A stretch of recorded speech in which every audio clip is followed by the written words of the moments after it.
Hello there, and welcome to Sleep Through Ages. Before we begin, I'd love to hear where in the world you're listening from. So, wherever you are tonight, let's drift back nearly 2,000 years. Tonight we're looking at what Roman soldiers ate before battle, often imagined as a quick bite of bread before heroic combat, but better understood as the carefully engineered fueling of a biological machine, where grain, salt, and discipline were as decisive as the sword and shield. The first light of a Roman morning does not begin with the sun, but with the rhythmic, grinding sound of stone against stone. On the surface, the life of a legionary in the early 1st century AD was one of grand maneuvers and disciplined combat, but the real tension lay in the constant, unyielding requirement for calories. A Roman army was not merely a collection of soldiers. It was a mobile, high-consumption biological system that lived and died by its access to grain.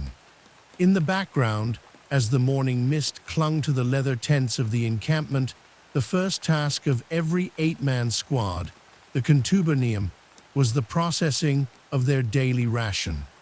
This was not a pre-prepared meal delivered by a central kitchen. Instead, what quietly determined the outcome of a legion's readiness was the physical labor each soldier invested in his own survival long before the trumpets sounded for the march. Beneath all of this was the Roman military's obsession with fermentum, the grain supply. In simple terms, the Roman soldier was a cereal eater. While the popular imagination often places meat at the center of a warrior's diet, the deeper issue was the logistical reality of the Mediterranean world. Grain was stable, it was divisible, and it was relatively easy to transport in bulk. Each soldier was issued a daily ration of approximately 850 grams of wheat, usually in its raw, unground form. The real tension lay in the weight of this requirement. For a single legion of 5,000 men, the army had to move over 4 tons of grain every single day. As the months passed during a campaign, the logistics of the grain road became more important than the tactical brilliance of the generals. If the grain stopped moving, the biological system of the legion would collapse in less than a week. Gradually, as the mist began to lift, the sound of the mola manuaria, or hand mill, would fill the camp. Each contubernium carried a heavy set of millstones as part of their shared equipment. At a superficial level, this seems like an unnecessary burden for men already carrying 60 pounds of gear, but the real tension lay in the need for freshness and security.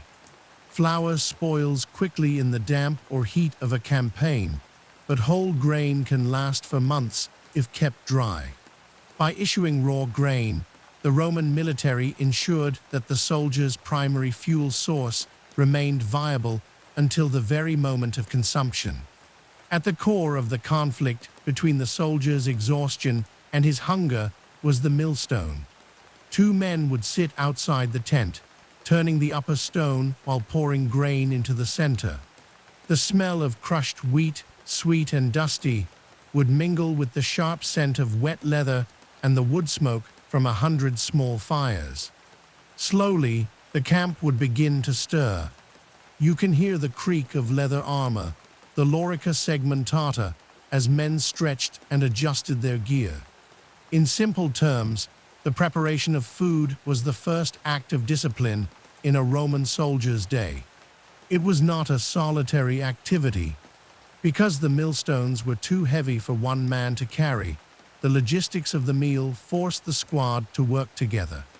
This was a deliberate systemic design. By making the preparation of food a group effort, the Roman military reinforced the social bonds of the contubernium.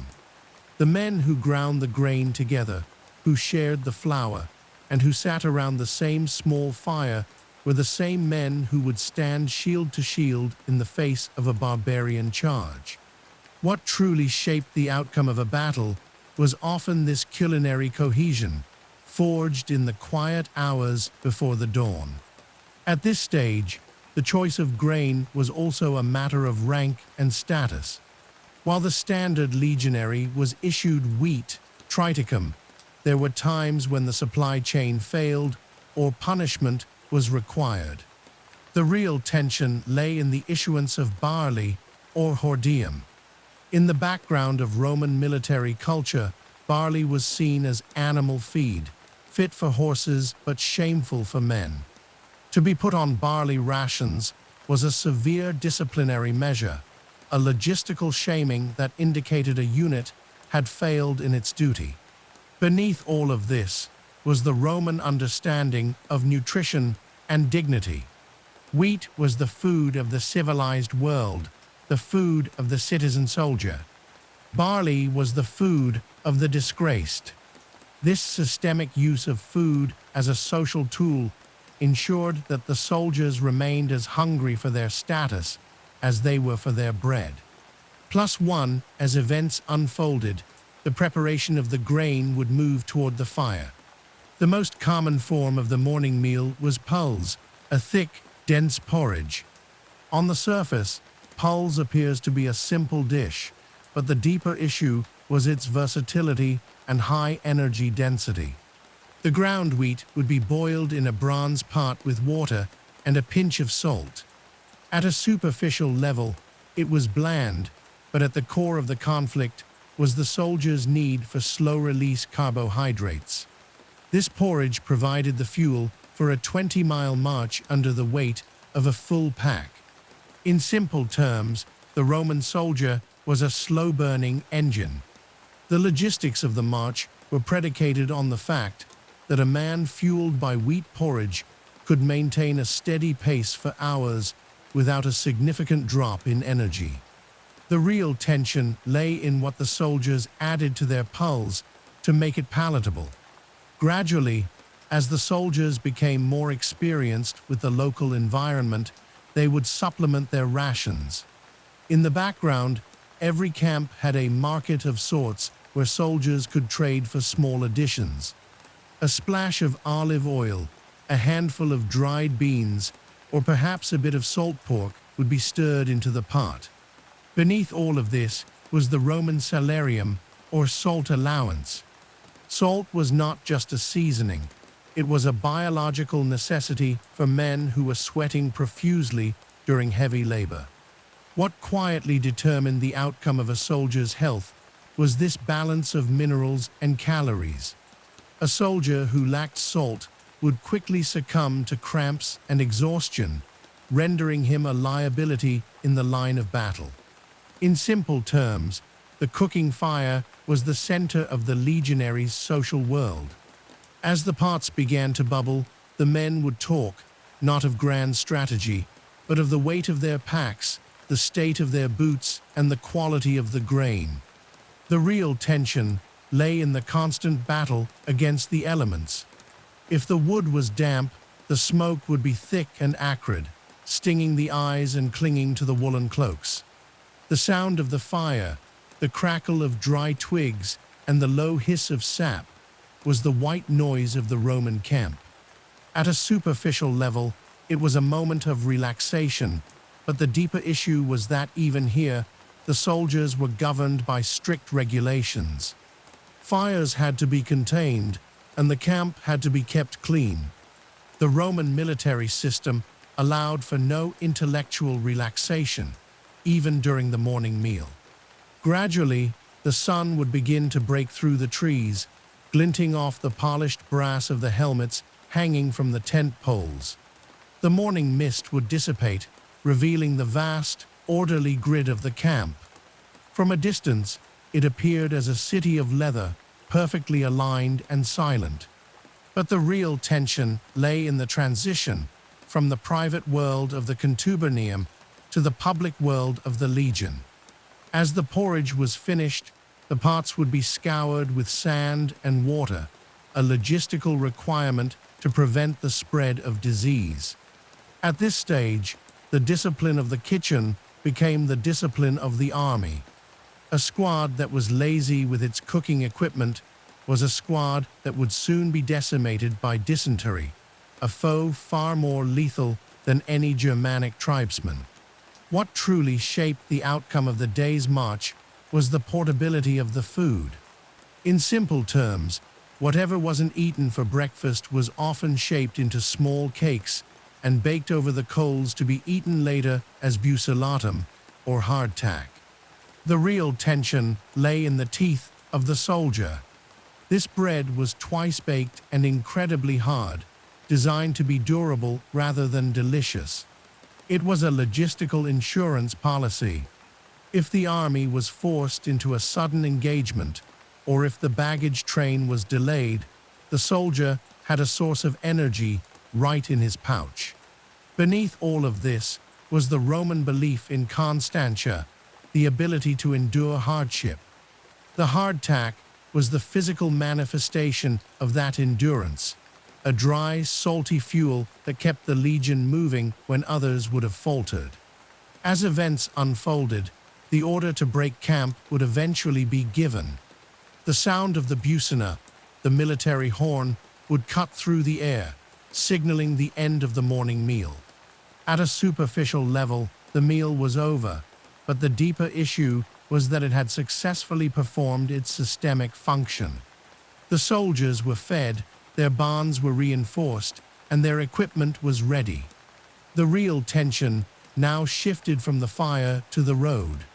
You can imagine the sound of thousands of sandals, the caligae striking the earth in unison, a rhythmic thud that echoed the grinding of the millstones from just an hour before.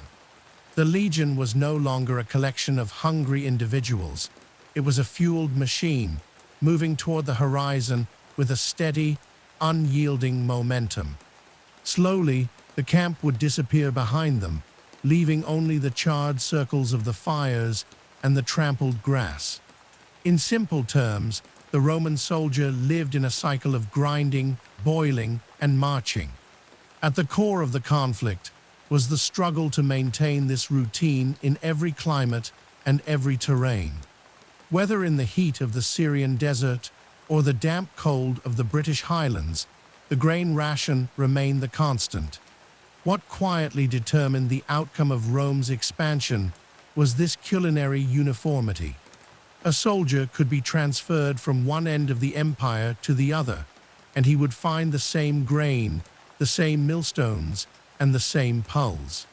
This was the logistical common language of the Roman world, a systemic certainty that allowed the legions to operate with a global reach.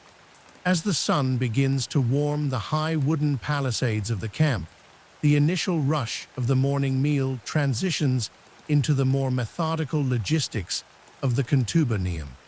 In simple terms, this 8-man unit was the foundational cell of the Roman military organism. At a superficial level, they were merely tent mates, but the real tension lay in their total reliance on one another for the most basic human needs. Beneath all of this was a sophisticated systemic arrangement. The Roman army did not possess a centralized mess hall or a specialized corps of cooks. Instead, the logistics of nutrition were decentralized down to the level of the squad. This was a deliberate choice that saved the state from the burden of large-scale catering, while ensuring that every soldier remained a stakeholder in his own physical maintenance. The real tension of squad life centered on the sarcina, the heavy pack that each man carried. At the core of the conflict was the limited amount of space for communal tools. While each man carried his own individual kit, the squad had to share the heavier items, the millstones, the bronze cooking pot, and the heavy leather tent. Slowly, the daily chores were divided among the 8 men. While 2 were at the mill, another might be tasked with gathering dry wood for the fire, while a 4th checked the water supply. Gradually, this division of labor became second nature, a quiet choreography of survival that happened every time the legion halted. The sound of a Roman camp in the early morning was not just the sound of soldiers, but the sound of 1,000 small, independent households operating in perfect, regulated unison. What truly shaped the outcome of the squad's health was the role of the patera, the shallow bronze pan, and the situla, or bucket. On the surface, these seem like simple utensils, but at this stage, they were the most important pieces of technology in the camp. The bronze pan was a versatile tool, used for boiling porridge, frying small cakes of dough, or even catching the blood of an animal if meat was available. The real tension lay in the cleanliness of these vessels. Roman military discipline was unyielding when it came to hygiene. A squad that left its cooking pot encrusted with old food was a squad that invited the camp fever, dysentery. In simple terms, the Roman soldier was his own health inspector. The scrubbing of the bronze with river sand was a daily ritual, a logistical necessity that kept the army in the field while its enemies often wasted away from disease. At a superficial level, the Roman soldier was a man of the earth, and his diet reflected this. Beneath all of this was the heavy influence of pulse, the grain-based stew that we explored in the first part. But as the squad sat together around the fire, the pulse was often supplemented by what they called garden stuff, olra. In the background, the Roman army employed a vast network of foragers and local traders who followed the legions. The deeper issue was the nutritional balance between the stability of the grain and the vitamins found in vegetables. Cabbage, leeks, onions, and garlic were staples of the squad kitchen. The real tension lay in the smell of the camp. To a Roman, the scent of garlic and onion was the scent of a healthy soldier. It was believed to ward off illness and provide strength. The sharp, pungent aroma of sautéed onions in a bit of rendered fat would drift through the leather tents, a sensory signal that the squad was well fed and ready. As months passed in a permanent camp or a long siege, the squad kitchen became even more complex. In simple terms, the men would pool their pay to buy extras from the sutlers, the civilian merchants who set up stalls just outside the camp gates. The real tension lay in the temptation of luxury versus the requirement of discipline. While the state provided the basic grain, the soldiers craved salt pork, la rhythm, cheese, and occasionally a bit of salted fish. Beneath all of this was the Roman military's suspicion of softness. The ideal soldier was one who could live on bread and water, but the systemic reality was that a varied diet prevented scurvy and maintained morale. The squad leader, or decanus, had to manage these shared finances, ensuring that the men had enough for their next meal without spending their entire pittance on expensive wine or imported delicacies. Slowly, the process of baking would begin for those who preferred bread over porridge. While a moving legion often relied on poles because it was fast and required only one part, a stationary camp allowed for the construction of small clay ovens. At a superficial level, baking bread seems like an easy task, but the deeper issue was the lack of commercial yeast. The real tension lay in the leaven, a piece of dough saved from the previous day's baking. In the background, the squad would keep this starter alive, a biological link to every meal they had eaten together since the start of the campaign. The smell of baking bread, the panis militaris, was a profound psychological anchor. It reminded the men of the homes they had left in Italy or the provinces, providing a moment of intellectual relaxation in an environment otherwise dominated by the threat of violence. At the core of the conflict between the environment and the soldier was the source of fire. In simple terms, wood was the lifeblood of the camp. The real tension lay in the constant need for dry fuel. In a rainy province like Britain or the cold forests of Germania, the logistics of the fire became a daily struggle. The soldiers would use their small hand axes to chop fallen timber, but they also learned to utilize the small fuels, dry grass, animal dung, or even the remnants of old leather gear. What quietly determined the outcome of a cold night was the squad's ability to keep their small fire burning within the narrow space between their tents. You can imagine the sound of the wind howling outside the leather flap, while inside, the 8 men of the contubernium huddled around the glowing coals of their portable stove, the smell of damp wool and roasting grain filling the air.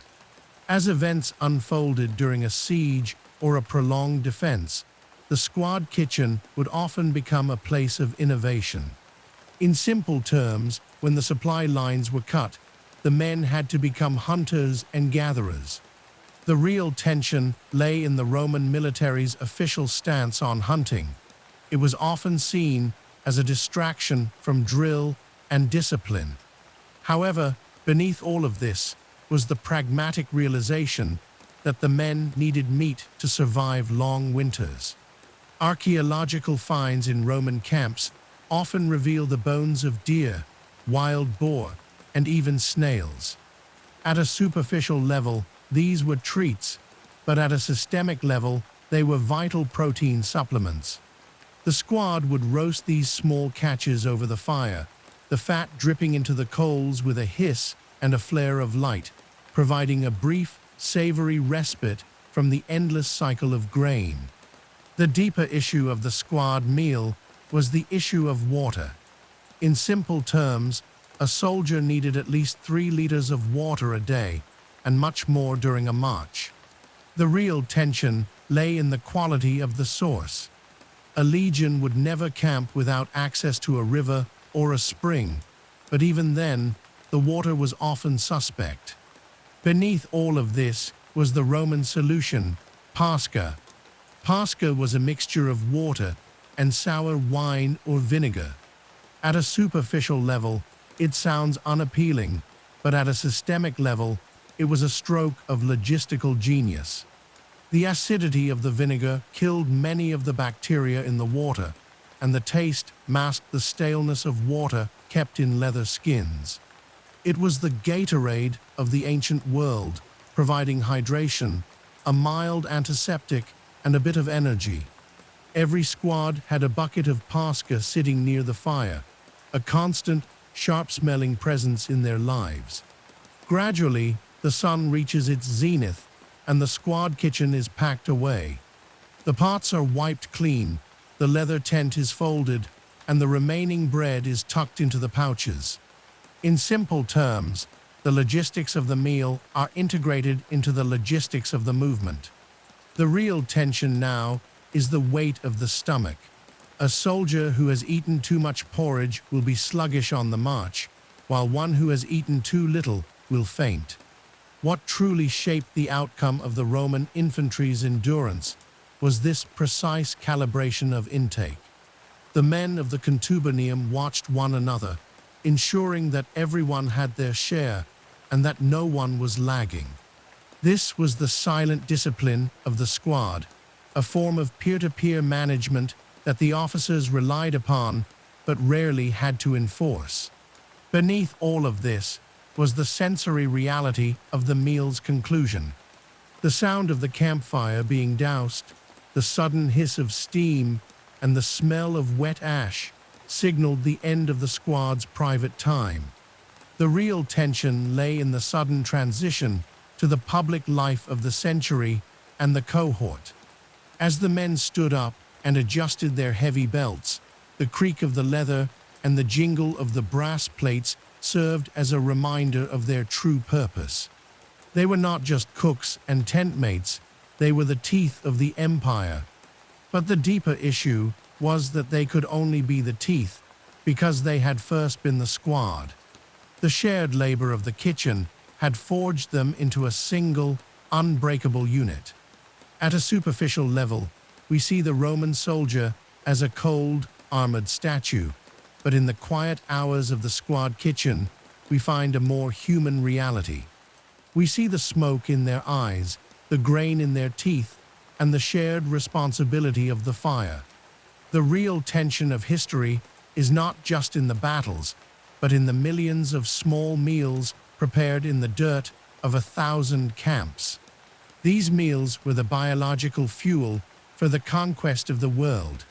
What quietly determined the outcome of Rome's history was this humble, rhythmic preparation of the daily ration, repeated by millions of men in the quiet corridors of the frontier.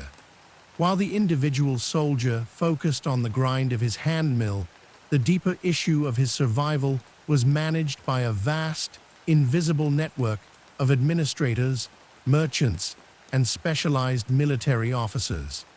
At a superficial level, a Roman camp in a remote province like Pannonia or Judea appeared self-sufficient, but at the core of the conflict was the army's total dependence on the Mediterranean's agricultural surplus. A legion did not eat what it grew, it ate what the empire could move. This required a systemic synchronization of the harvest seasons in North Africa, the shipping lanes of the Aegean, and the river barges of the Rhine and Danube. What quietly determined the outcome of a long-term occupation was not the bravery of the soldiers, but the efficiency of the frumentarii, the officers responsible for the collection and distribution of grain.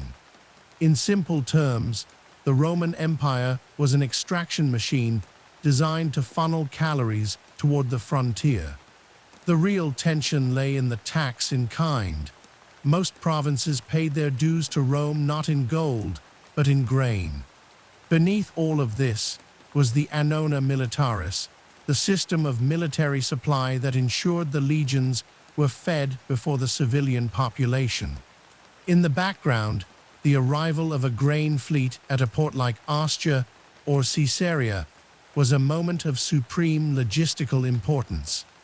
Thousands of sacks of wheat, each stamped with the seal of the imperial granary, were offloaded and transferred to smaller carts or riverboats.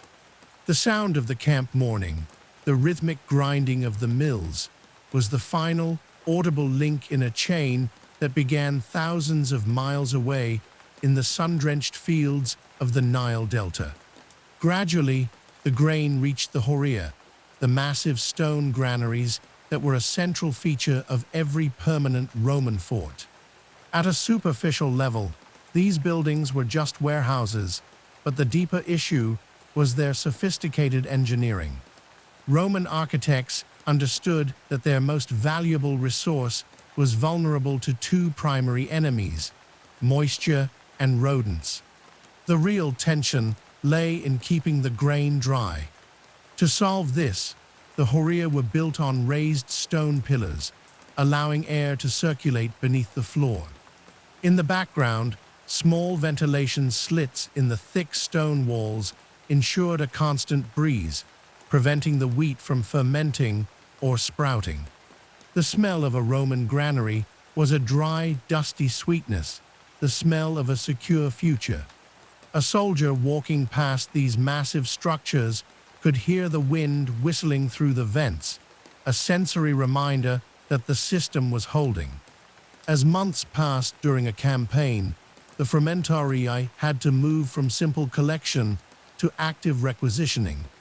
In simple terms, when the supply lines from Rome were delayed by winter storms or enemy activity, the army had to eat the local landscape. The real tension lay in the relationship between the legion and the local farmers. Beneath all of this was the forced purchase. The army would pay for local grain, but at a price set by the military, and the farmers had no choice but to sell. At the core of the conflict was the resentment of the local population, who often saw their own winter stores being carted away to feed the iron men in the camp. This logistical extraction was a form of soft warfare. A province that could not feed itself could not easily rebel. Slowly, the grain moved from the stone granaries into the leather sacks of the individual squads. At this stage, the logistics became personal. Each man was responsible for his own portion of the collective burden. The real tension lay in the weight. A soldier's grain ration for 15 days weighed nearly 30 pounds. Added to his armor, his weapons, and his tools, this created a systemic constraint on how far a legion could travel without a baggage train. In simple terms, the Roman soldier was a self-moving supply depot. The deeper issue was the psychological weight of the food. Every time a soldier ate, his pack got lighter, but his survival became more dependent on reaching the next supply point. This created a relentless, forward-moving logic to Roman expansion. The army had to keep moving toward the next harvest or the next horia. At a superficial level, the grain was a uniform product, but the real tension lay in its quality. The fermentarii were constantly on guard against adulterated grain, wheat mixed with sand, sawdust, or inferior seeds like darnel. Beneath all of this was the military's fear of mass poisoning or sickness. Every shipment was inspected, and the centurions were known to be brutal with merchants who tried to cheat the legion. What truly shaped the outcome of the soldiers' health was this rigorous quality control. Even in the middle of a war, the Roman system maintained a standard of purity for its food that was unmatched in the ancient world. The sound of a centurion's vine staff striking a sack of grain was a signal that the army's fuel was as disciplined as its men. In simple terms, the logistics of the meat supply were much more volatile than those of the grain. While grain was a predictable constant, meat was a logistical luxury. The real tension lay in the transport of live animals. A legion on the march would often be followed by a walking larder of cattle, sheep, and pigs. At a superficial level, this provided the army with a source of protein, but the deeper issue was the slow pace and the requirement for grazing. In the background, the lowing of cattle and the squealing of pigs would mix with the clatter of the legions. This was a noisy, messy, and biologically demanding part of the supply chain. What quietly determined the outcome of a quick strike or a mountain crossing was the decision to leave the herds behind and rely entirely on the dry, silent efficiency of the grain sack. As events unfolded in the more northern provinces, the Roman diet had to adapt to the local fats. In the Mediterranean, olive oil was the primary source of lipids, but in the forests of Gaul or the hills of Britain, olive trees would not grow. The real tension lay in the substitution of lard and butter. For a Roman soldier from Italy, the smell of cooking with butter was strange and barbaric, but at a systemic level, it was a necessary adaptation.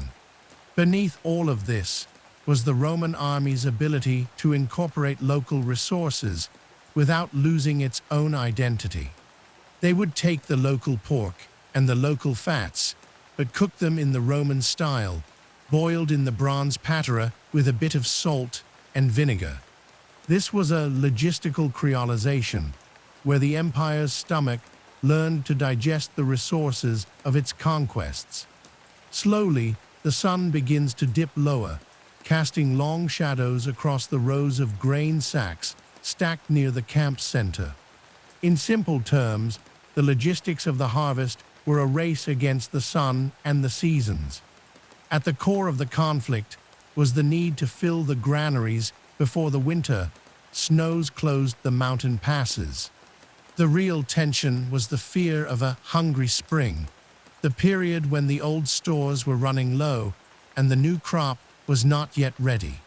What truly shaped the outcome of Rome's survival in places like the Rhine frontier was the ability to stockpile 2 years' worth of grain at a time. This was a systemic buffer against the unpredictability of nature, a logistical insurance policy that allowed the empire to endure even when the harvests failed. The deeper issue of the grain supply was the role of the merchant class, the negotiators. At a superficial level, these were private businessmen looking for profit, but at a systemic level, they were an auxiliary arm of the Roman military. They followed the legions into hostile territory, setting up supply points and negotiating with local chieftains. The real tension lay in the market in the mist.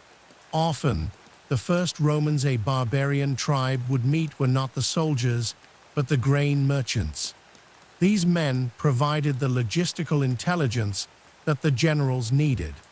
They knew where the fields were, when the harvest was expected, and who was willing to sell. The Roman conquest was often preceded by a conquest of the marketplace, where the stomach of the enemy was bought before his heart was broken. In simple terms, the Roman soldier's bowl of porridge was a map of the empire's power. Each spoonful of wheat represented the labor of a peasant in Sicily, the protection of a naval captain in the Mediterranean, and the accounting skills of a clerk in Rome. The real tension lay in the fragility of this entire structure. A single shipwreck or a burnt granary could ripple through the system, causing a localized crisis of hunger. But beneath all of this was the Roman response: redundancy. If one route was blocked, they found another. If one province failed, they drew from another. This was the true imperial logic, not just the ability to fight, but the ability to fade.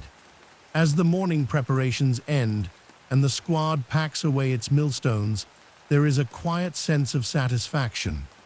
The logistics have held. The grain is ground, the porridge is eaten, and the pack is ready. The real tension of the day, the miles of road and the weight of the shield, can be faced because the systemic hunger has been addressed. You can imagine the soldier patting his grain sack, the rough fabric familiar and comforting against his hand. In simple terms, the empire is safe as long as the sack is full. In the background of a Roman military campaign, the transition from raw grain to baked bread was a moment of critical systemic transformation. While porridge was the fuel of the quick march, panis militaris, military bread, was the luxury of the stable camp and the foundation of high-level morale.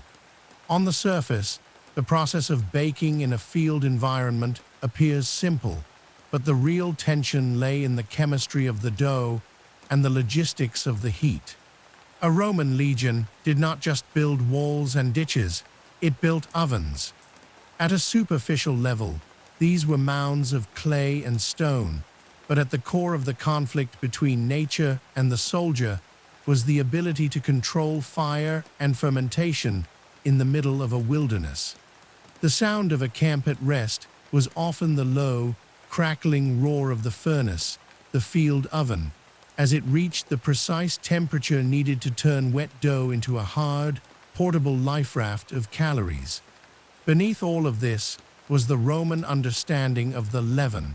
In simple terms, the Roman soldier did not use commercial yeast, which would not be isolated for another 18 centuries. Instead, the deeper issue was the management of a starter, a piece of fermented dough saved from the previous day's bake. Gradually, this starter became the squad's most precious biological possession. It was a living culture of wild yeast and lactobacilli that had to be kept warm and fed with fresh flour. The real tension lay in the quiet corridors of the tent. If the starter died, the bread would not rise, and the squad would be forced back to the dense, heavy porridge of the trail. You can imagine the soldier responsible for the dough, tucking the small clay jar of leaven inside his woolen cloak to keep it alive during a cold night in the Alps or the Ardennes. Slowly, as the sun began to warm the camp, the work of the field bakery would commence. At this stage, the logistics of the meal required a significant amount of water and physical strength. To make enough bread for a squad of 8, Several liters of water had to be hauled from the nearest stream and mixed with the freshly ground flour in a large wooden trough or a leather sheet. At a superficial level, this looks like a domestic chore, but the real tension lay in the kneading. Roman bread was famously dense and required intense physical labor to develop the gluten needed for structure. In the background, you would hear the rhythmic thud of the soldiers' fists against the dough, a sound that mirrored the physical training of the morning. This was not a delicate process.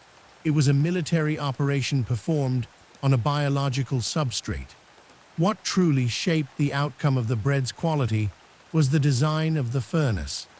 These ovens were often built into the back of the ramparts, utilizing the thermal mass of the earth to hold the heat.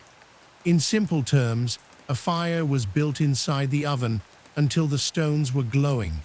Then, the coals were swept out and the rounds of dough were placed inside. The real tension lay in the timing. Without a thermometer, the soldiers relied on their senses, the smell of the singed wheat, the color of the crust, and the sound the loaf made when tapped with a knuckle. Beneath all of this was the Roman preference for twice-baked bread, or bucellatum. By baking the bread until it was bone-dry, the legionaries created a logistical asset that could survive for weeks without molding. It was a dry, crunchy, and incredibly stable fuel that could be eaten while marching or soaked in pasca to make a savory mash. As events unfolded, the bread would be marked with a signaculum, a bronze stamp. At a superficial level, this served to identify which century or squad the bread belonged to, preventing theft in a crowded camp.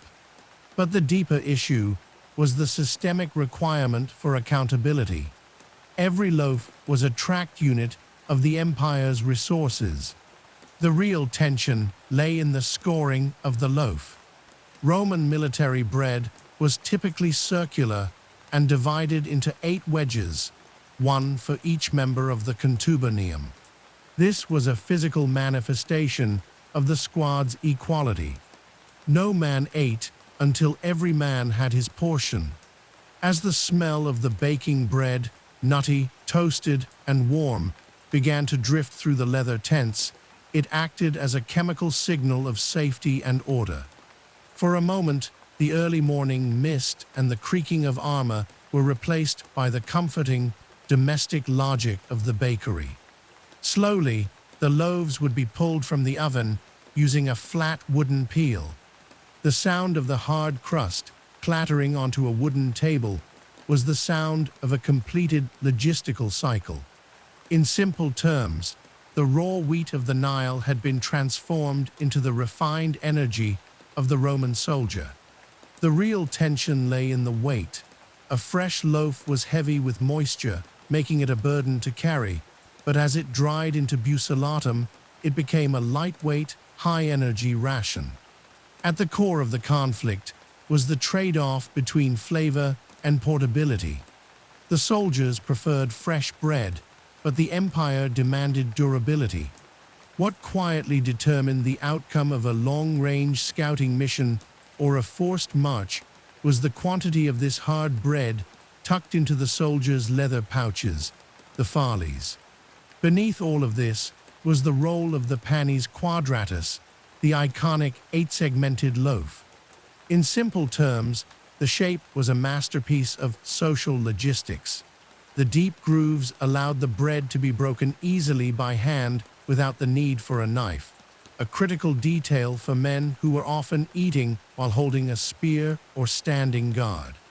At a superficial level, the bread was just food, but the deeper issue was its role as a stabilizer. In the background, the act of breaking bread together was a sacred bond in the Roman world.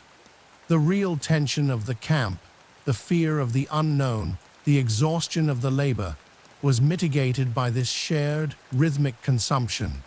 You can imagine the soldiers sitting on their bedrolls, the early light filtering through the tent flap, the only sound being the crunch of the hard bread and the low murmur of voices. Gradually, The bakery science of the Romans extended to the additives they used. While the standard ration was salt and wheat, the real tension lay in the extras that made the bread more than just fuel. In the background, soldiers would often add cumin, fennel seeds, or even a bit of honey if they had scavenged it. These were not just flavorings, they were logistical aids. Cumin and fennel were believed to aid digestion and prevent the bloating often caused by a grain-heavy diet. At this stage, the squad kitchen became a pharmacy. What truly shaped the outcome of the soldiers' intestinal health was this folk science of the campfire. A soldier with an upset stomach was a soldier who couldn't carry his shield, and the legionaries were master practitioners of using herbs to keep their internal systems as disciplined as their external ones. In simple terms, the smell of the Roman field bakery was the smell of civilization. To the barbarians in the forests of the north, the scent of baking wheat must have been a strange and intimidating signal. It spoke of a people who did not just hunt and gather, but who could reorganize the earth and the fire to produce a consistent, regulated result. The real tension lay in the technological gap. The Roman oven was a portable, repeatable technology that allowed the legions to bring the comforts of the city into the heart of the wild. Beneath all of this was the Roman belief that disciplina began with the stomach. A man who ate regulated, baked bread was a man who was ready for regulated, disciplined combat. As events unfolded during the midday halt, the bread would be brought out. In simple terms, the prandium, or lunch, was a quick affair. There was no fire for this meal. The soldiers relied on the bread they had baked the night before or that morning. The real tension lay in the water logistics. Dry bread requires a lot of fluid to digest, and this was where the pasca, the vinegar-water mixture, played its most critical role. The sharp, acidic liquid cut through the dryness of the bucellatum, making it easier to swallow and faster to process. At a superficial level, it was a meager meal, but at the core of the conflict was the requirement for a non-drowsy lunch. A heavy meat meal would lead to a mid-afternoon slump. The bread and vinegar kept the blood sugar steady and the mind alert for the most dangerous hours of the march. What quietly determined the outcome of the legion's energy levels was the salt content of the bread. Roman military bread was intentionally salty. Beneath all of this was the need to replace the electrolytes lost through the heavy sweating of a 20-mile march in armor. In simple terms, the bread was a delivery system for the minerals the body needed to keep its muscles from cramping. The real tension lay in the thirst cycle. The salt encouraged the men to drink their pasca, ensuring they remained hydrated even when they weren't consciously thirsty. This was a form of biological logistics, where the food itself was designed to manipulate the soldier's behavior for his own survival. Slowly, the lunch halt would end, and the soldiers would brush the crumbs from their tunics. The deeper issue of the meal was its cleanliness. Because the bread was dry and baked at high temperatures, it was one of the safest foods in the camp. Unlike meat or fresh vegetables, which could spoil or carry parasites, the hardtack was a sterile source of energy. The real tension of the campaign was always the fear of the invisible enemy, the microbes in the water and the dirt. The oven was the legion's primary defense against this foe. By subjecting their grain to the intense heat of the furnace, the soldiers were performing a daily act of systemic purification, ensuring that the fuel of the empire remained untainted. In the background of the Roman soldiers' dietary routine, the management of liquids was perhaps the most delicate systemic challenge of all. While grain provided the fuel, the fluid balance of the legionary was the mechanism that kept the biological machine from seizing up. On the surface, the image of a Roman soldier often involves the drinking of wine, but the deeper issue was the distinction between vinum, the high-quality wine of the elite, and acetum, the sour, vinegar-like wine that formed the basis of the military's primary drink, pasca. At a superficial level, pasca was a beverage of necessity, born from the reality that pure water was rarely safe and wine was too expensive and intoxicating for the rank and file. However, at the core of the conflict was the requirement for a drink that could provide hydration, mild antiseptic properties, and a steady, non-intoxicating energy boost. What truly shaped the outcome of a legion's health on the march was this sharp-smelling mixture. Pasca was created by mixing water with a small amount of sour wine or vinegar, often flavored with herbs like coriander or fennel. In simple terms, it was the functional beverage of the ancient world. The real tension lay in the water security. When a legion moved through the damp forests of Germania or the dry plains of Syria, they could never be certain of the purity of the local streams. Beneath all of this was the Roman understanding of acidity. They had observed that adding vinegar to suspect water significantly reduced the incidence of stomach ailments. The smell of the Roman camp was not just wood smoke and leather. It was the pervasive, vinegary tang of pasca being prepared in leather skins and wooden buckets. Gradually, as the early morning mist burned away, the soldiers would fill their laguncula, the personal iron or leather flasks, from the squad's shared supply. At this stage, the logistics of the march demanded a disciplined approach to drinking. The real tension lay in the thirst cycle. A soldier carrying 60 pounds of gear in the Mediterranean sun would lose liters of fluid through sweat every hour. In the background, the centurions enforced a strict marching pace that included regulated water breaks. You can imagine the sound of thousands of corks being pulled or leather stoppers being popped in unison. Beneath all of this was the systemic need to prevent heat stroke. The acidity of the pasca served a secondary purpose. It acted as a thirst quencher more effective than plain water, which can often leave a person feeling bloated if consumed in large quantities under stress. Slowly, the wine logistics of the empire would reach the frontier. While the common soldier drank pasca, the deeper issue was the supply of vinum for the officers and the sick. In simple terms, wine was a vital component of the medical logistics of the camp. The real tension lay in the transport. Wine was moved in massive ceramic jars called amphorae, which were heavy, fragile, and difficult to manage on rough roads. Gradually, the Roman military shifted toward the use of wooden barrels, a technology they likely adopted from the Celts, which were more durable and easier to roll onto river barges.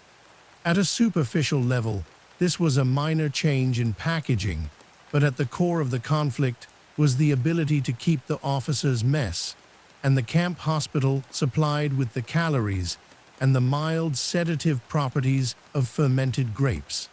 At a superficial level, the Roman soldiers' relationship with alcohol was strictly regulated.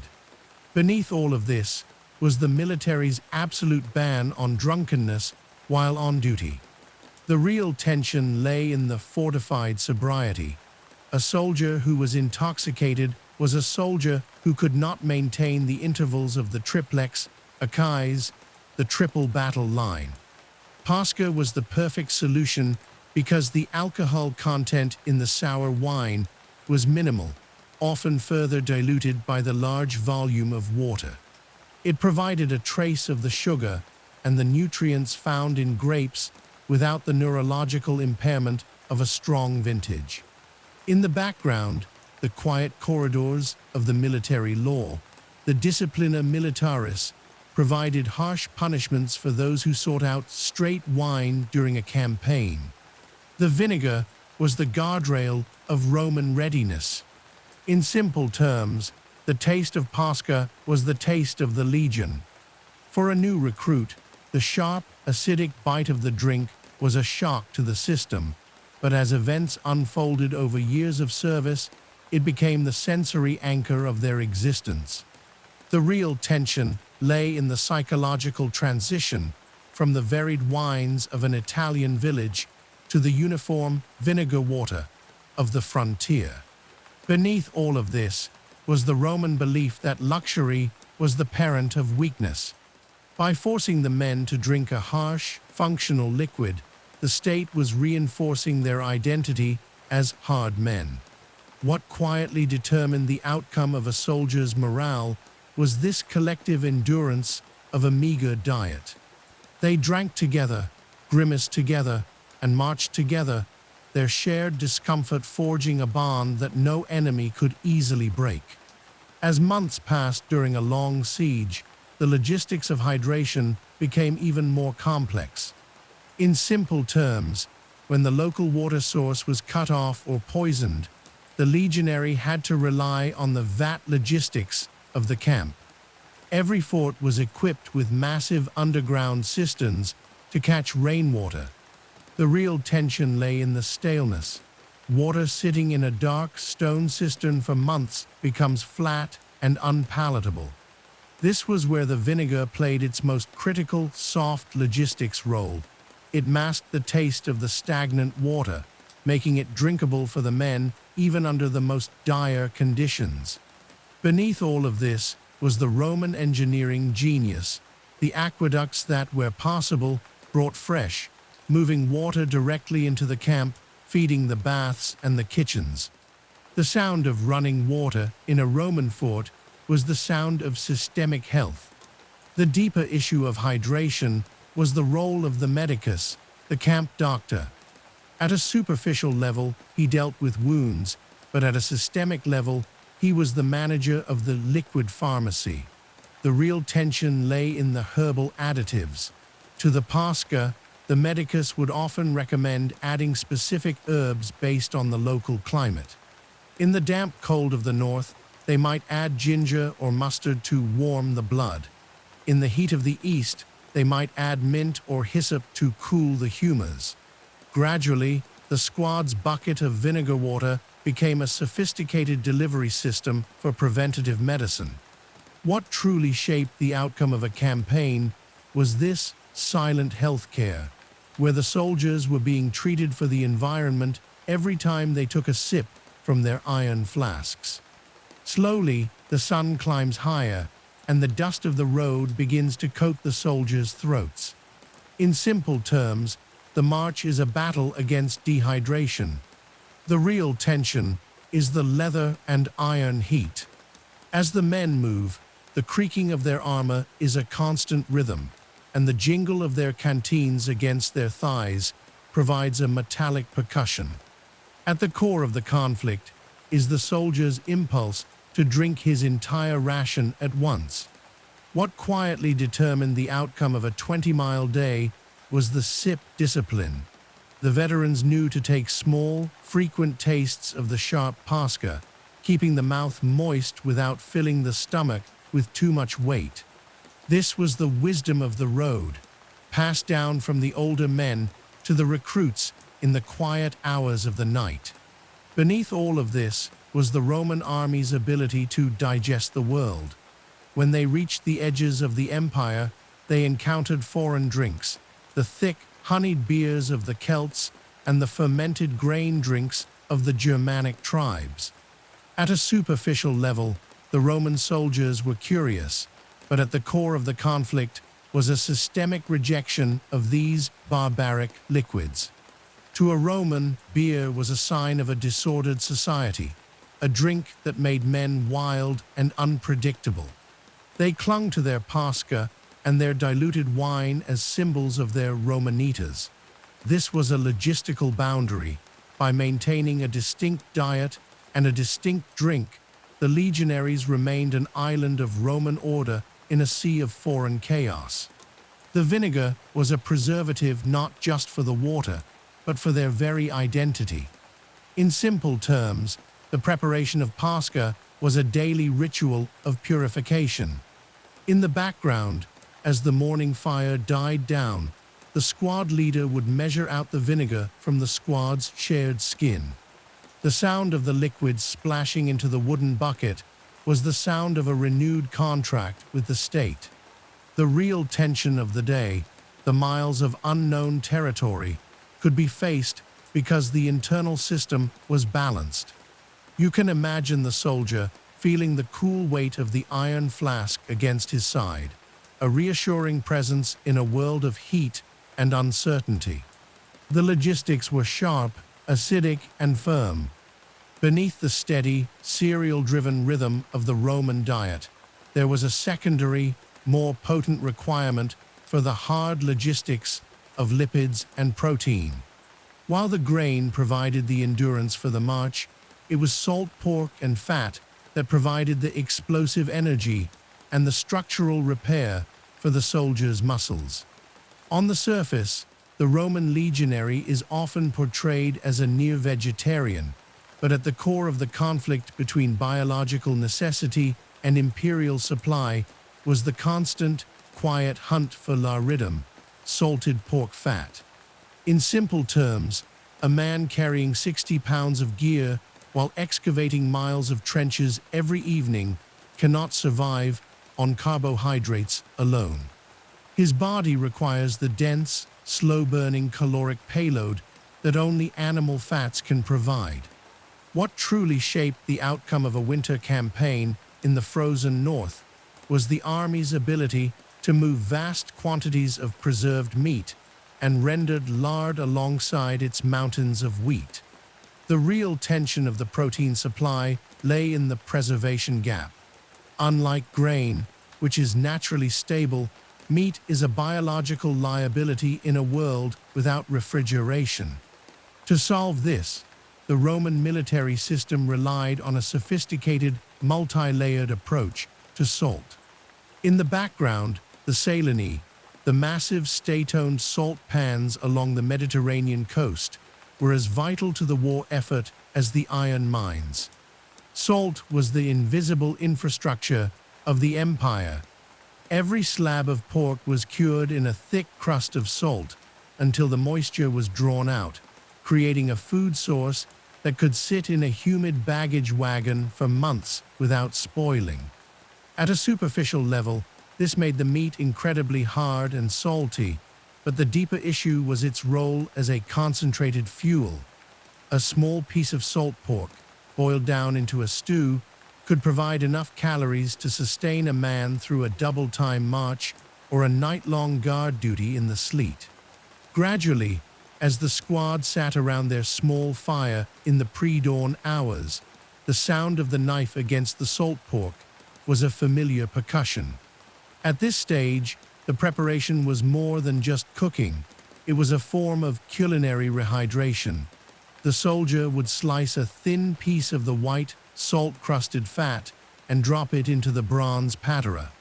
As the metal heated over the coals, you could hear the sudden, sharp hiss as the fat began to render, filling the tent with a heavy, savory aroma.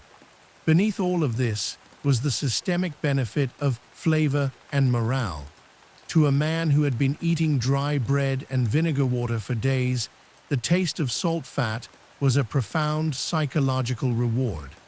It triggered a release of dopamine that signaled safety and satiation, a moment of intellectual relaxation that allowed the mind to reset before the next labor. Slowly, the fat logistics of the camp would extend to the use of adipatum, a form of lard-based spread. In simple terms, when the salt pork was too tough to eat on its own, it was chopped and mixed with herbs and more salt to create a stable paste. This was the butter of the legions. The real tension lay in the versatility of this fat. It was used to grease the leather of the tents, to prevent the iron of the armor from rusting in the rain, and to provide the calories for the men. At the core of the conflict was the limited space in the squad's pack. By using pork fat as both a food and a maintenance tool, the Roman system achieved a level of logistical efficiency that was unmatched by its rivals. The smell of the Roman camp was the smell of rendered lard, a heavy, protective scent that spoke of a machine that was both well-fed and well-maintained. At a superficial level, the Roman military preferred pork over beef or mutton. The deeper issue was reproductive logistics.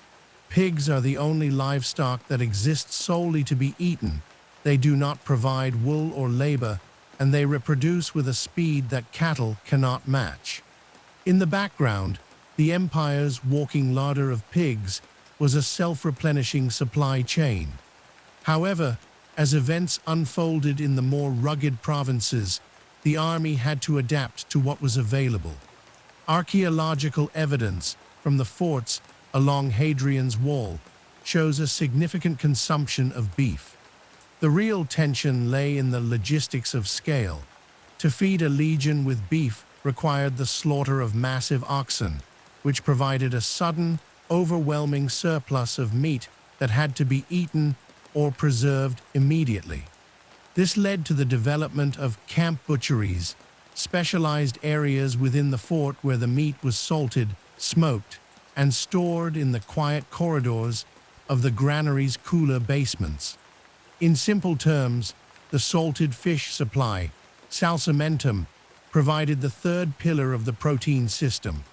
While pork was the primary fat, salted fish was the primary source of the minerals and proteins of the sea.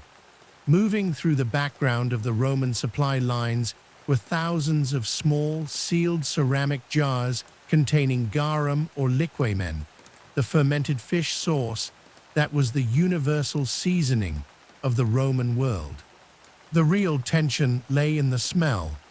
To a modern nose, garum would be overwhelming, but to a Roman soldier, it was the taste of home. A single spoonful of this salty, umami-rich liquid added to a grain porridge transformed a meager ration into a complex meal. Beneath all of this was the biological benefit. Garum was packed with amino acids and B vitamins, providing a nutritional force multiplier that kept the men's nervous systems functioning under the strain of combat. What truly shaped the outcome of the Roman soldiers' stamina was the lipid buffer. In simple terms, a diet high in animal fat creates a reserve of energy in the body that can be tapped into when the supply lines fail. The real tension lay in the emergency ration. Every soldier was required to keep a small amount of his meat ration untouched for use in a last resort scenario. Beneath all of this was the Roman belief in frugalitas, the ability to resist the urge to eat everything at once. This was a form of self-logistics.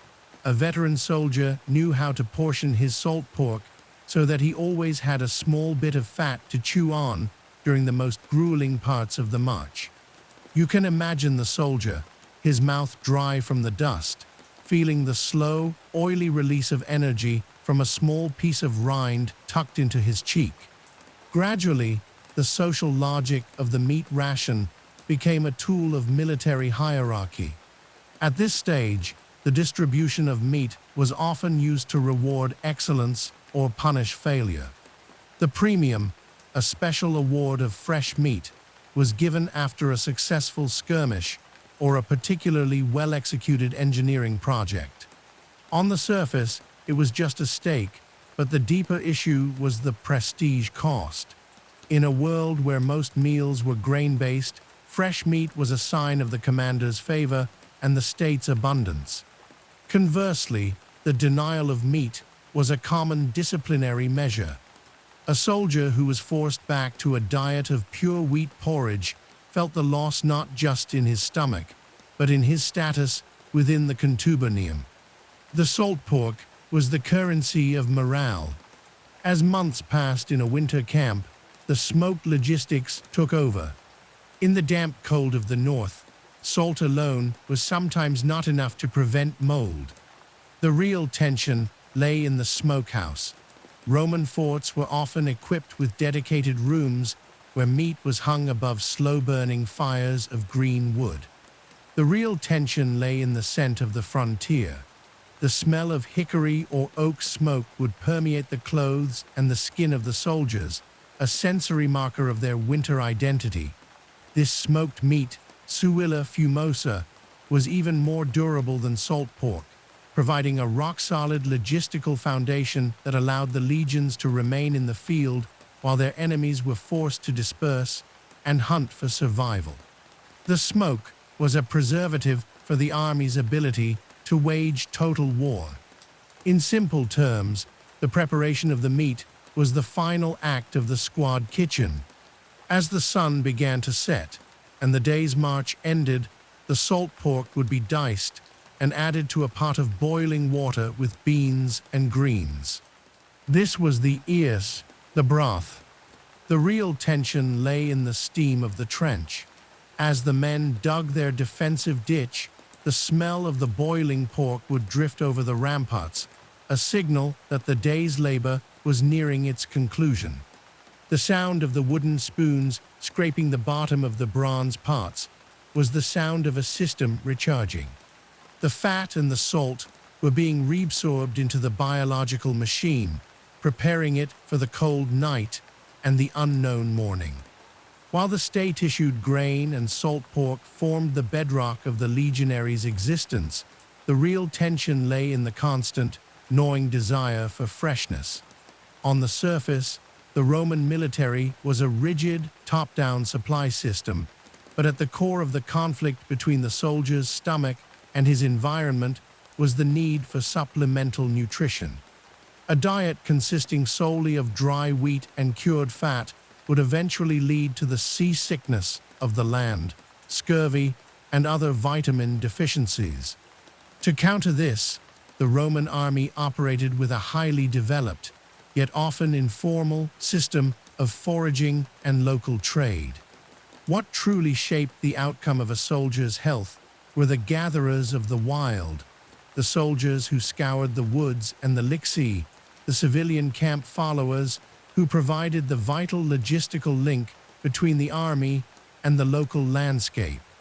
In simple terms, every Roman march was accompanied by a foraging party. The real tension lay in the security supply balance.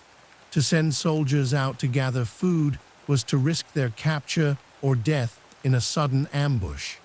Beneath all of this was the role of the peculium, the soldier's personal savings, which allowed him to pay for extras found by others.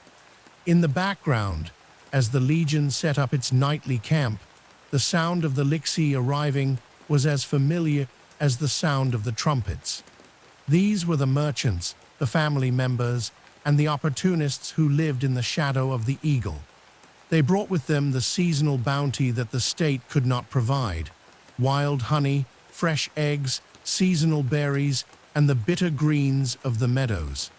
Gradually, as the early morning mist cleared, the lixi would set up their makeshift stalls just outside the Porta di Cumana, the rear gate of the camp. At a superficial level, this looked like a chaotic bazaar, but the deeper issue was the logistics of the fringe. These civilians were the masters of local knowledge. They knew which wild mushrooms were safe, where the river crabs hid, and which roots could be boiled to cure a cough. The real tension lay in the market of the campfire. A soldier who had spent the night on guard duty would trade a piece of his salt pork for a handful of wild strawberries or a head of fresh garlic. This was a bottom-up logistical system that corrected the deficiencies of the top-down grain supply. The smell of the camp morning was enriched by these small, fresh additions: the scent of crushed mint, the earthiness of wild tubers, and the sweetness of forest fruit. Slowly, the hunting logistics of the legion would take over during periods of relative peace. At this stage, the younger soldiers, eager for a distraction from the grind of drill, were often permitted to hunt. In simple terms, the Roman soldier was a versatile predator. The real tension lay in the protective instinct. While the officers officially discouraged hunting to prevent men from wandering off, the systemic reality was that a legion that hunted was a legion that stayed healthy. Archaeological digs at Roman frontier posts have revealed a surprisingly diverse menu. The bones of red deer, roe deer, hare, and wild fowl are common. Beneath all of this was the Roman skill at trapping. Instead of wasting expensive arrows, the soldiers used nets and snares. The sound of a trapped pheasant fluttering in a brushwood snare was the sound of a high-protein dinner that cost the state nothing. At the core of the conflict between the empire and the wild was the logistics of the river. Roman camps were almost always situated near moving water, and the soldiers were expert fishermen. In simple terms, the river was a liquid larder. The real tension lay in the preservation of the catch.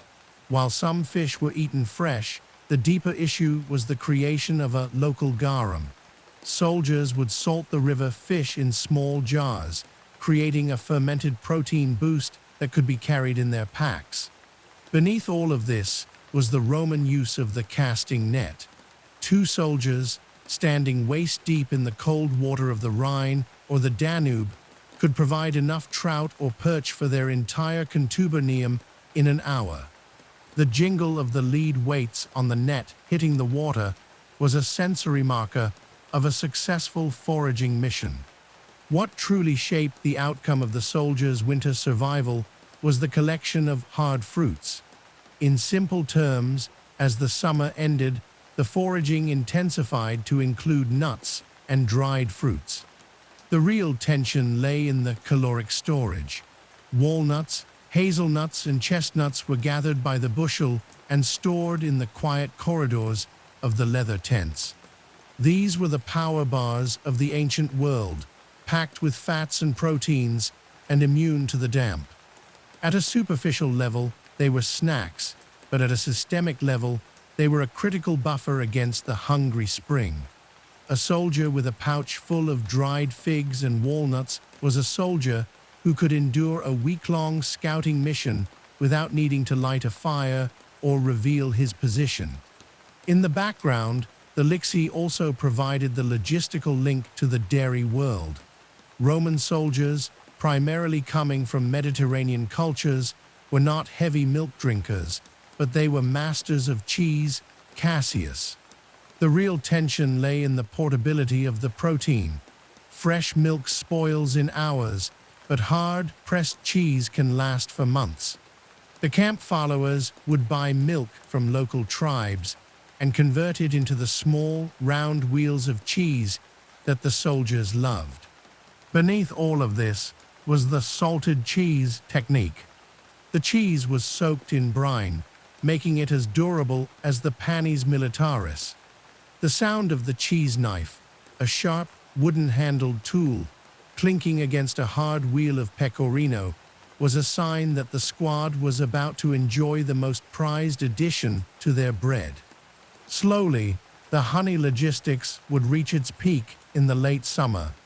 In simple terms, honey was the only concentrated sugar available to the Roman world. The real tension lay in the risk of the sting. Foraging for wild hives was a dangerous task, often left to the most nimble members of the squad. But the deeper issue was the medicinal sugar. Honey was used to sweeten the sharp pasca, to glaze the hardtack, and to treat the wounds of the fallen. At a superficial level, it was a luxury, but at a systemic level, it was a vital source of glucose for the nervous system and an antiseptic for the skin. You can imagine the soldier, his fingers sticky with the amber liquid, carefully pouring it into a small ceramic jar to be saved for the most grueling days of the march. The deeper issue of foraging was the gathering of salt greens.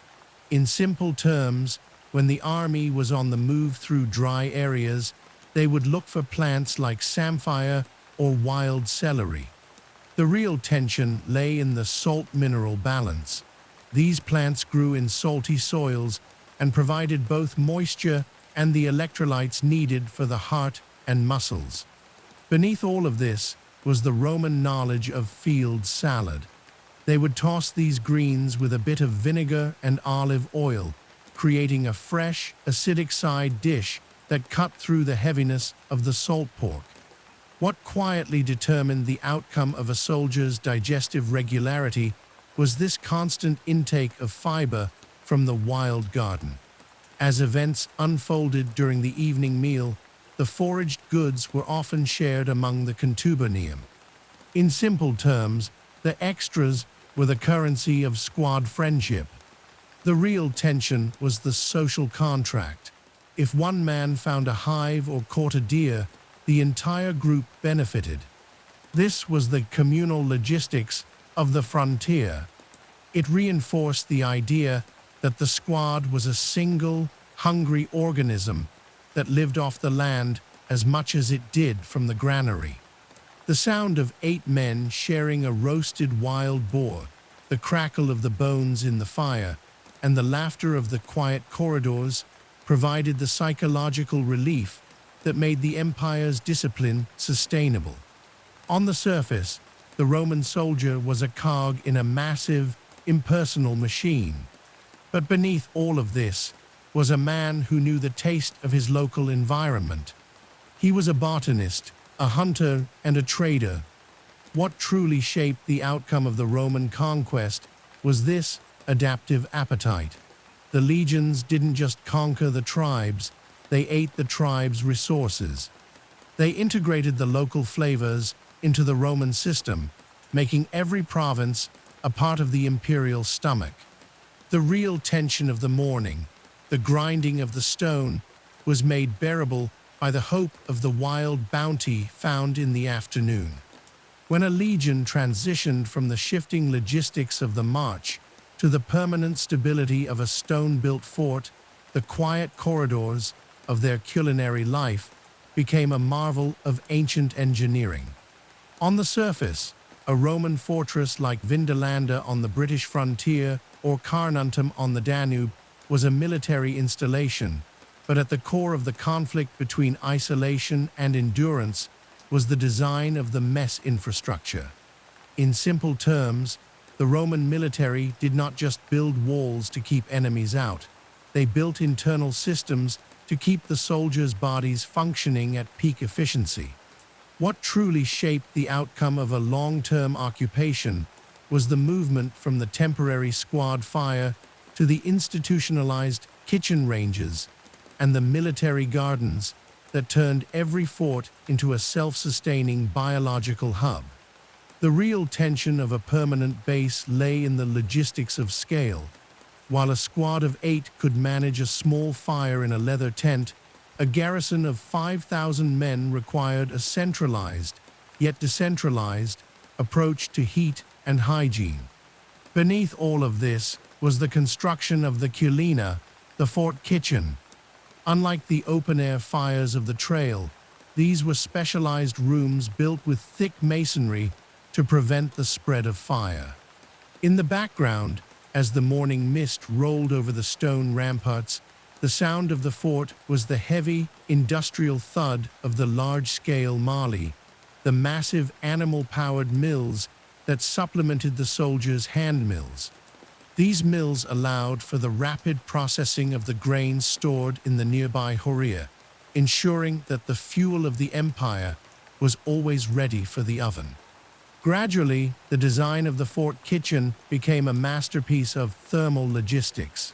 At a superficial level, the hearths were simple raised platforms, but the deeper issue was the use of the hypocaust, the underfloor heating system. In the colder provinces, the heat from the large bread ovens was often channeled through the walls of the barracks and the mess areas, providing a dual function of cooking and survival. The real tension lay in the exhaust management.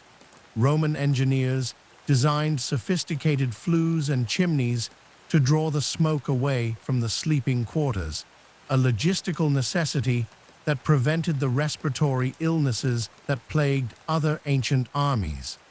The smell of the permanent fort was a constant, low-level aroma of baking wheat and charcoal, a sensory signal that the legion was dug in and ready to stay for decades.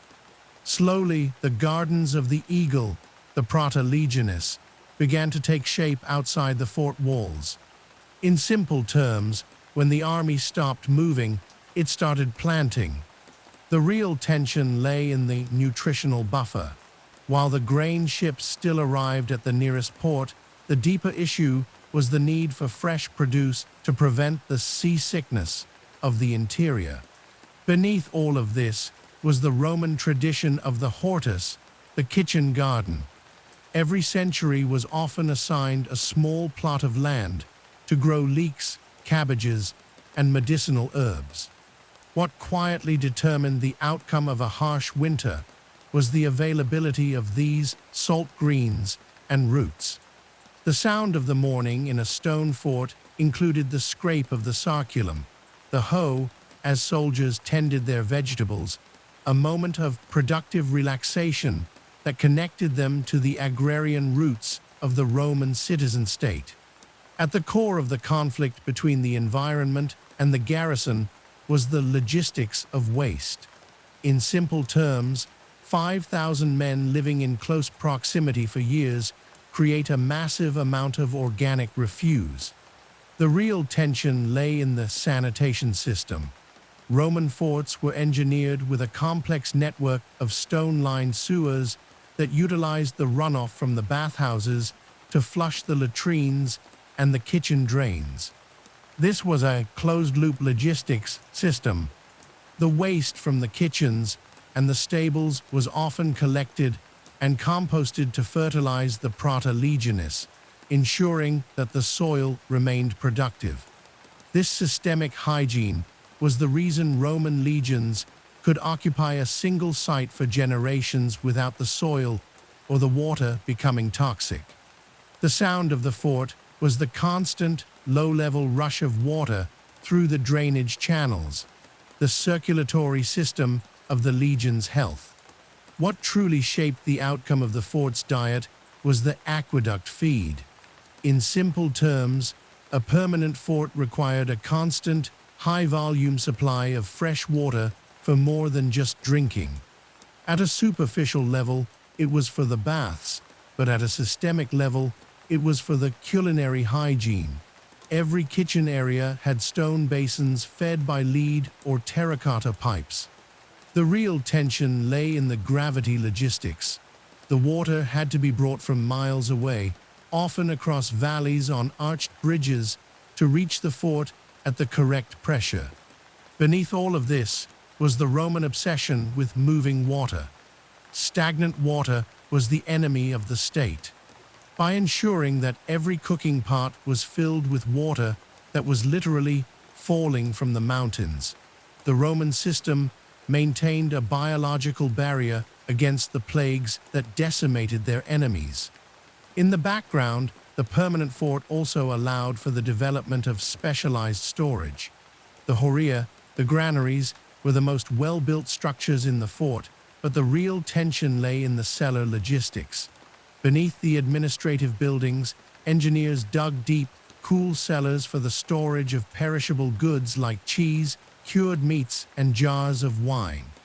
At a superficial level, these were just basements, but the deeper issue was temperature management. By utilizing the natural coolness of the earth, the Romans could keep the fat and the salt pork stable even in the heat of a Syrian summer or the humidity of a Gallic spring. The smell of the quiet corridors of the storage wing was a mix of cold stone, damp earth, and the faint, salty tang of preserved meat, the scent of a fortress that could withstand a 3-year siege. Slowly, the oven logistics shifted from the portable furnace to the massive, permanent communal ovens. In simple terms, these ovens were the size of small houses, capable of baking hundreds of loaves of panis quadratus at once. The real tension lay in the fuel economy. By centralizing the baking, the legion saved an immense amount of wood, a logistical necessity in provinces where the local forests had been stripped for construction. At a superficial level, this took the work away from the individual squad, but at a systemic level, it ensured a uniform quality and a reliable supply. The sound of the morning was the rhythmic clatter of the wooden peels as the legionary bakers moved the hot loaves from the stone hearths to the cooling racks. The bread of the legion was no longer a rugged field ration. It was a standardized industrial product. Beneath all of this was the livestock logistics of the permanent fort. In simple terms, the walking larder was replaced by the fortified paddock. Outside the walls, the army maintained large pens for cattle and pigs, and often even poultry for eggs. The real tension lay in the proximity of pathogens. While the animals provided fresh protein, the deeper issue was the need to keep the manure away from the drinking water. What quietly determined the outcome of the fort's health was the placement of the valetudinarium, the hospital, and the veterinarium, the animal clinic, on opposite sides of the camp. This was spatial logistics, using architecture to prevent the jump of diseases from animals to men. The sound of the fort included the lowing of the oxen and the clucking of hens, a sensory reminder that the Legion was not just an army, but a thriving, permanent colony. As events unfolded during the midday meal in a permanent fort, the soldiers often ate in the quiet corridors of the barracks. In simple terms, the barracks were more than just sleeping quarters. They were the center of the squad's social life. The real tension lay in the barracks hearth. Each squad had a small fireplace at the end of their room for heating and light. Beneath all of this was the social contract of the table. Even in a permanent base with centralized bakeries, the men still prepared their own stews and porridges. This maintained the small group cohesion of the contubernium. The smell of the barracks at noon was a mix of oil lamps, wood smoke, and the simmering ears of beans and pork, the smell of a home that was also a fortress. On the surface, the Roman soldier in a stone fort had an easier life than on the march. But the real tension lay in the routine. The logistics of the fort were so efficient that they risked making the men soft, the dreaded desidia. To counter this, the culinary logistics were integrated into the drill logistics. Men were forced to march 10 miles away from the fort just to gather wood or to practice foraging, returning to the quiet corridors only after they had earned their meal. The deeper issue was that the fort was a machine that required constant maintenance. Every stone in the oven, every tile in the drain, and every plant in the garden was a systemic component that had to be inspected and repaired. On the surface, the Roman frontier was a place of isolation, a line of stone and timber separating the civilized world from the unknown. However, at the core of the conflict between geographical distance and imperial reach was a sophisticated spiritual and sensory logistics that connected the lowliest legionary to the furthest corners of the globe. In simple terms, the Roman soldier did not just eat local grain and salt pork. He seasoned his life with the products of the Silk Road and the Indian Ocean trade. The deeper issue was that the Roman military system used flavor as a tool of cultural consistency.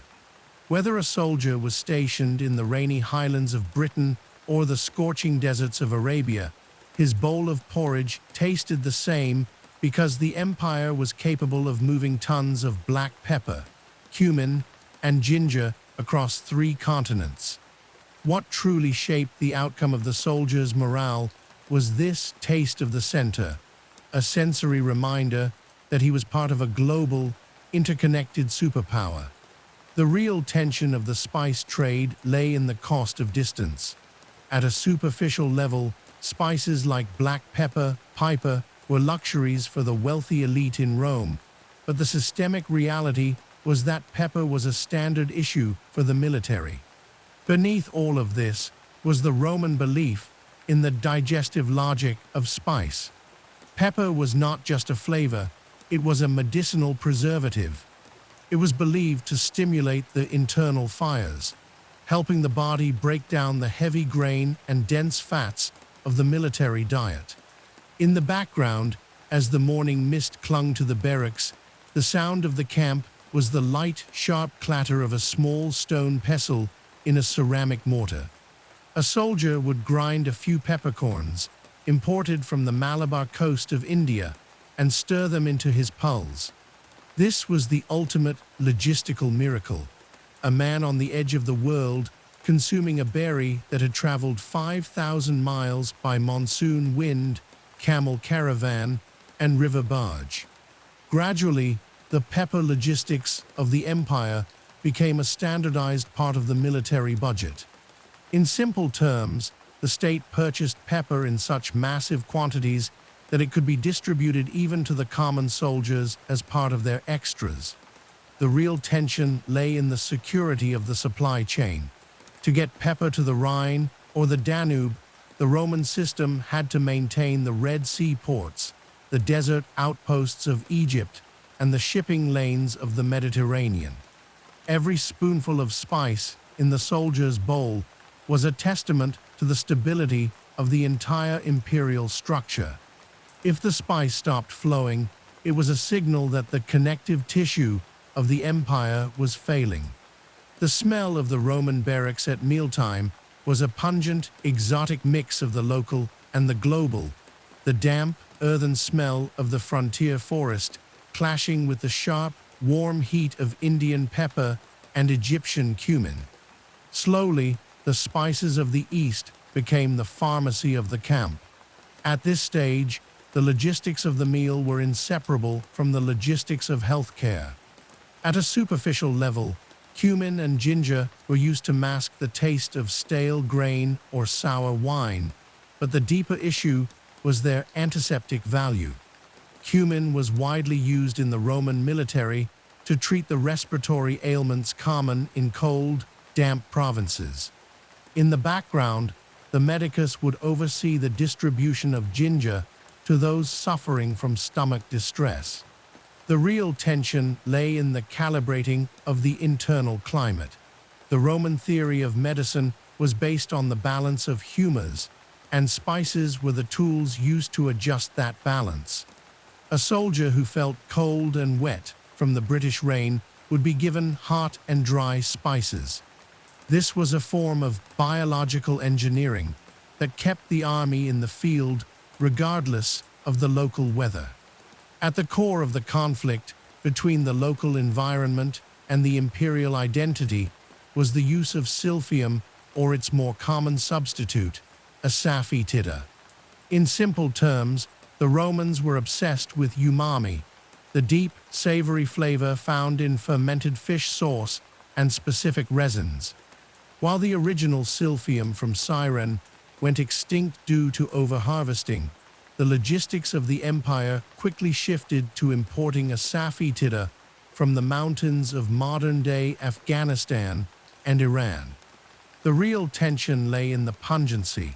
To a modern nose, the smell of these resins is overwhelming, but to a Roman soldier, it was the scent of civilization. It provided a meaty, savory depth to even the most basic vegetable stew. What quietly determined the outcome of a soldier's satisfaction with his meager rations was this chemical illusion. A bit of resin and a splash of fish sauce could make a pot of wild cabbage taste like a rich imperial feast. Beneath all of this was the logistics of the mortarium. In simple terms, every Roman kitchen, from the palace to the barracks, used a specialized ceramic bowl with a gritted internal surface for grinding. At a superficial level, these were just kitchen tools, but at a systemic level, they were the standardized processing units of the Roman world. These bowls were manufactured in massive industrial centers like those in Gaul or Britain and shipped to every fort. The real tension lay in the uniformity of prep. because every squad used the same mortarium to grind the same spices into the same grain. The flavor profile of the Roman army was identical across thousands of miles. This was a form of sensory discipline. It ensured that a soldier felt at home no matter where he was stationed, as long as he could hear the sound of the pestle and smell the cumin in the air. What truly shaped the outcome of the Roman soldiers' endurance was the sugar logistics of the dried fruit trade. In simple terms, when spices were not enough, the army relied on the concentrated energy of dates from Judea and raisins from Greece. The real tension lay in the weight-to-energy ratio. Dried dates were the high-octane fuel of the ancient world. They were easy to carry, impervious to rot if kept dry, and provided an immediate spike in glucose for the nervous system during a crisis. In the background, these fruits were often chopped and baked into the panis militaris, creating a fortified bread that could sustain a soldier through the most intense physical exertion. The sound of the morning in the quiet corridors of the tent was the soldier's teeth biting into the chewy, sweet resilience of an Judean date, 1,000 miles from the palm groves, yet present in his hand. Gradually, the vinegar and spice logistics merged in the preparation of oxygarum. In simple terms, this was a mixture of vinegar, fish sauce, and various spices like pepper and lovage. At a superficial level, it was a dipping sauce, but at a systemic level, it was a liquid preservative. The real tension lay in the disinfectant property. Soldiers were encouraged to dip their hard bread or their foraged greens into this acidic, spicy liquid. Beneath all of this was the Roman awareness of food safety. The salt in the fish sauce and the acid in the vinegar acted as a barrier against bacteria, while the spices provided a secondary layer of protection.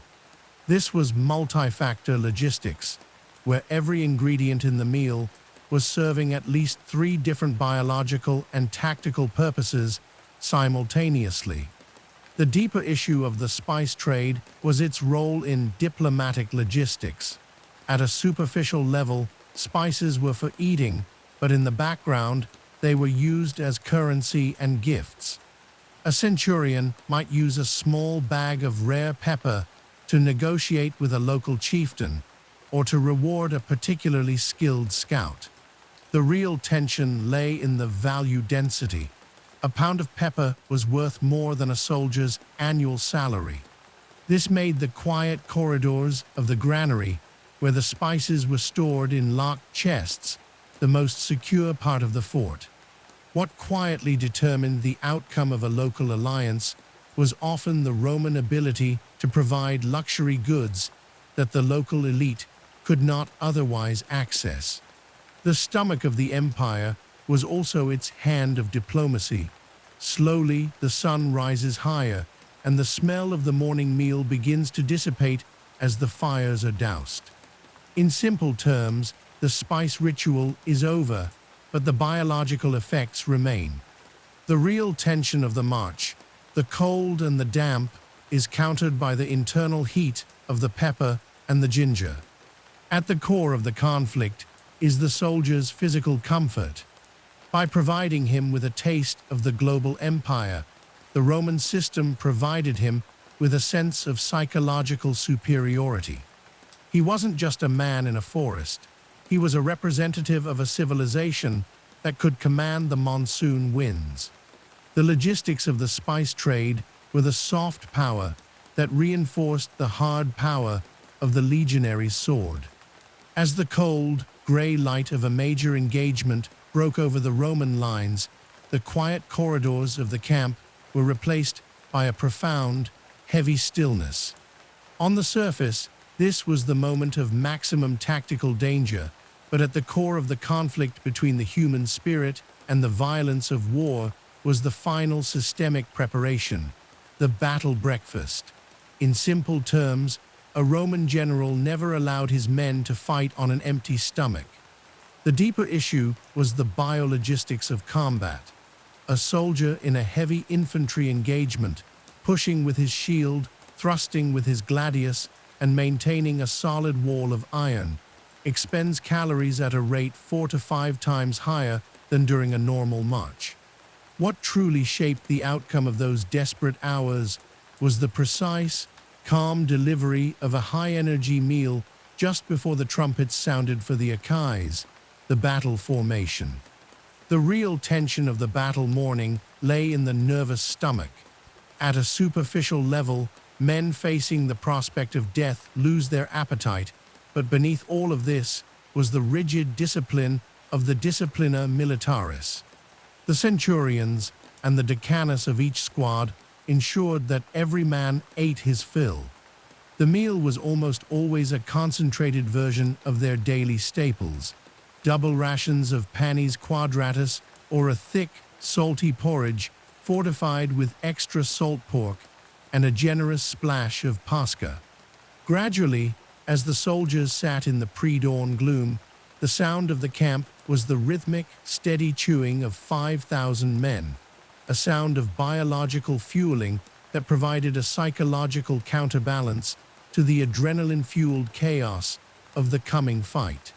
This was the calm before the storm, a systemic ritual that ensured the body was as ready as the sword. Slowly, the logistics of adrenaline took over. In simple terms, the Roman military understood that the brain needs glucose to stay focused under the stress of a life-or-death scenario. The real tension lay in the energy buffer. By feeding the men a slow-release carbohydrate like whole wheat bread and a quick-release fat like lard, the Roman system provided a steady stream of energy that would last through the 2 to 4 hours of a typical ancient engagement. The deeper issue was the hydration protocol. Just before moving out, each man was encouraged to drink his fill of pasca. This sharp, acidic liquid served two functions. It hydrated the blood and masked the dry-mouthed metallic taste of fear. The smell of the Roman line as it formed in the early morning was a sharp, pungent mix of vinegar, sweat, and woodsmoke, the scent of a professional machine prepared for a long day of work. What truly shaped the outcome of the battle was the physicality of the shield wall. In simple terms, a Roman battle was a test of endurance and mass. The real tension lay in the push. For a soldier in the front rank, the physical exertion was akin to a modern wrestling match that lasted for hours. Beneath all of this was the Roman rotation system, where fresh files of men replaced the exhausted ones. This system only worked if every man in the rear had the physical stamina to step forward when called. The battle breakfast was the fuel that made this rotation possible. A man who had skipped his morning meal would collapse under the weight of his own scutum, shield, long before the enemy broke. The systemic strength of Rome was found in the fact that its soldiers were consistently better fed and better hydrated than the barbarians they faced, who often fought in a state of frantic, unfed excitement. At the core of the conflict was the post-combat reality. In simple terms, the Roman military also prepared for what happened after the battle.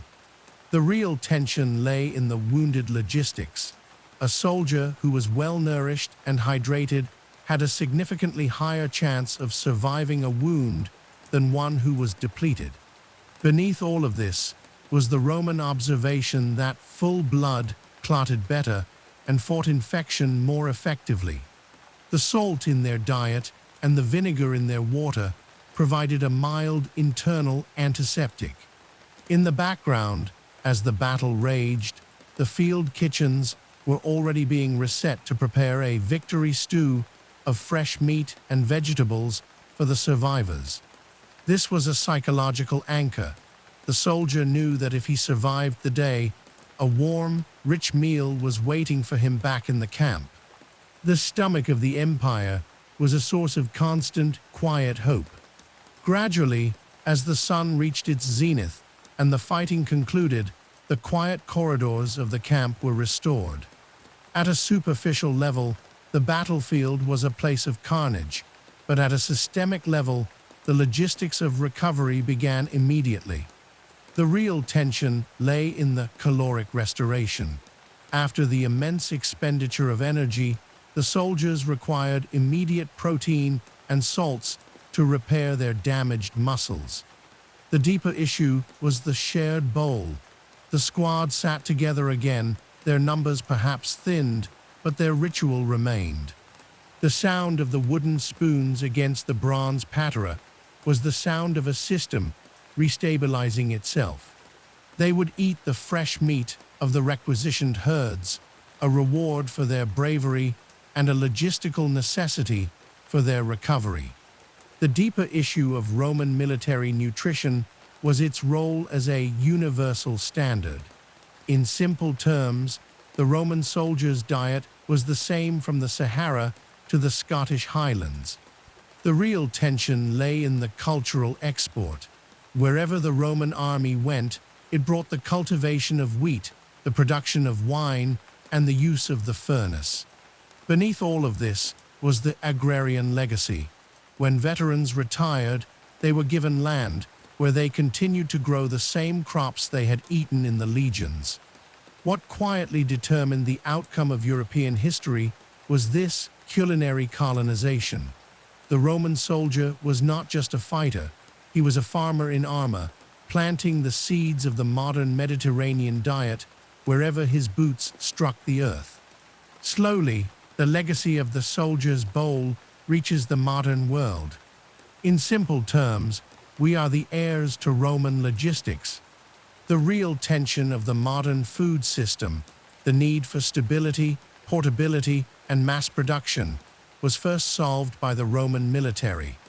At a superficial level, we see the Roman soldier as a relic of the past, but at the core of our conflict with the global supply chain, we are still using the Roman logic. We still rely on the cereal base, the salt preservation, and the global spice trade that the legions once guarded with their lives. The quiet corridors of our modern supermarkets are the descendants of the Horia and the Macelum of the ancient frontier. What truly shaped the outcome of our look at the Roman soldier's food is the realization of its sincere simplicity. Beneath all of this was a man who worked hard, ate well, and understood the value of the earth. The real tension of his life, the constant threat of violence, was met with a calm, rhythmic focus on the daily bread. The Roman Empire did not fall because of its soldiers' hunger. It fell when the logistics that fed that hunger could no longer be maintained. As long as the grain moved and the oven was hot, the empire was eternal. The shadow of the eagle was always preceded by the smell of the baking loaf. In the background, the sun sets over the abandoned ruins of 1,000 Roman forts. The real tension of the day is over, and the stillness of history takes hold. At a superficial level, the camps are empty, but if you listen closely to the wind in the quiet corridors, you can almost hear the rhythmic thud of the millstone and the hiss of the morning fire. The transition from the living legion to the archaeological record is complete, but the spirit of the contubernium remains. The listener can feel the peace of a story that has reached its logical conclusion, a story of fire, water, grain, and the human will to survive.